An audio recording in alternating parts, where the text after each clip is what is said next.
And then can we compare Rio to Paris? So you were just, I don't know, a couple of months ago, you're in France competing. Yeah.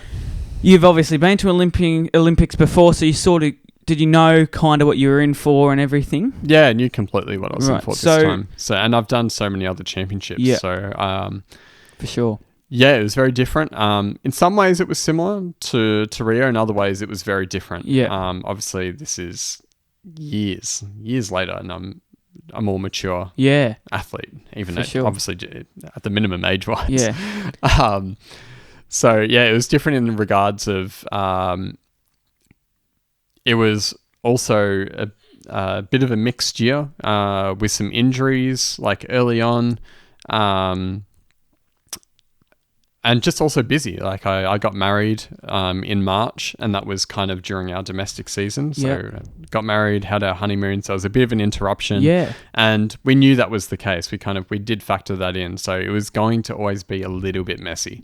But that kind of did catch up with us. I was in China for 2 weeks for some diamond leagues, and I was jumping well, but somewhere in that period, it's hard to explain, but I just kind of lost my feel and technique, and it was quite hard to regain coming back into a Melbourne winter that was freezing. And that's another thing. For high jump, cold, wintry sessions are not your friend. Right. They're not your friend. So what's the ideal? What's your ideal? If you could choose the weather tomorrow, what 25. would be the ideal? 25. Just 25 degrees. 25 degrees. Just clear. Even no 20. Wind. 20 upwards. Yep. Even when it's super hot and it feels uncomfortable, your body and your muscles respond so well. Yeah. So, in a different world, I would be doing the exact same stuff, but I'd be living in Queensland. But yeah. I know with Paris, there was a bit of controversy with the accommodation. Oh, yeah. Yeah. What was your experience? Because I was overseas, and I was chatting to there was a rowing doctor for the Olympic team, but they said they had like a palace, and I don't know why.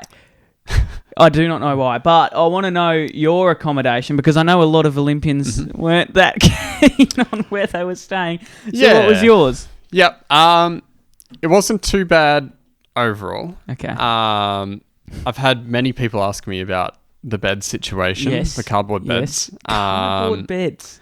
All completely made out of cardboard.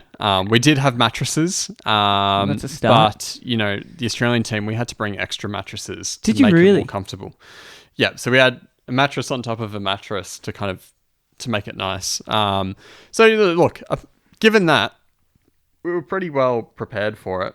I had my own pillow too, so that wasn't a problem. The beds were too short. They were definitely too short for a high jumper.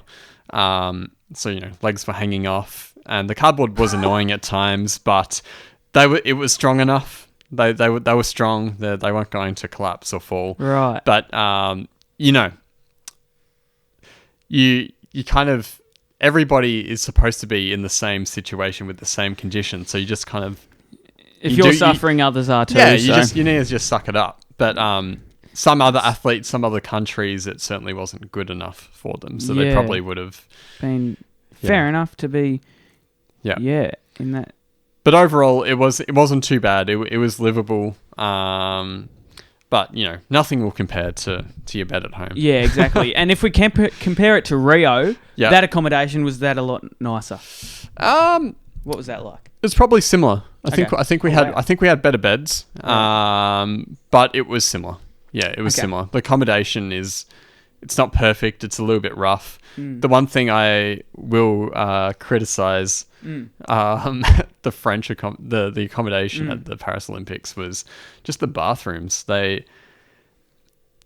drainage system there was just, I don't know what they were thinking, but the water would just flood the entire bathroom. What? From the showers, because there wasn't any decline at all. So it was just completely flat. Wait, is this when you have a shower, or you turn the tap on? Or... When you have a shower. So it was just flood?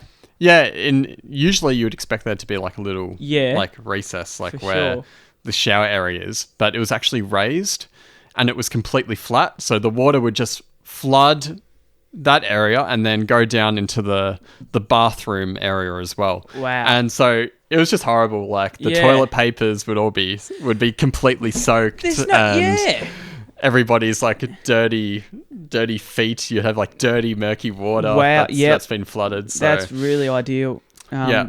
That's That was funny. That was funny. But, yeah, I don't miss it. What is your best story? Would that be the best story in the Olympics, or even if you could, a story best that you story. have? Because Best that story is from a the pretty good Olympics.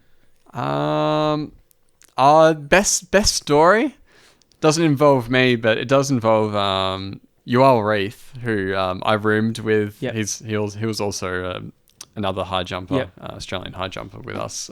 It was his first Olympics, and In Paris. Yep. Yeah, I remember very clearly. One of the things that they tell you when you go on your first kind of major debut is to keep things the same, because you have these massive dining halls that are just filled with food, endless food, and you can go back as many times as you want. There's soft drink like vending machines and everything.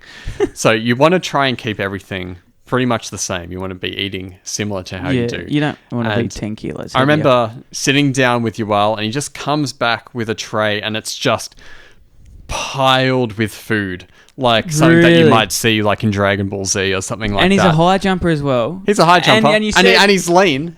Wow. But he just had this mountain of food. And I just remember looking across to the other guys and just being like, oh my gosh. I wonder if his coach knows. Yeah, well, he wouldn't want to if he's going to be that much. And he ate most of it as well. He just guzzled it down.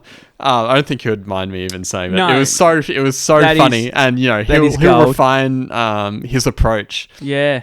In the years to come, he'll have many major championships. That's something I'd do. I'd absolutely get stuck into the food, but it's fair enough. If it's there, you just eat it. Especially because many high jumpers, you have to be so weight conscious. You were saying that earlier, and Did he notice any effects or? I don't think so. He's pretty blasé. He would be a great. It would be great to have him on. He's one of the funniest. He's one of the funniest blokes. Ever.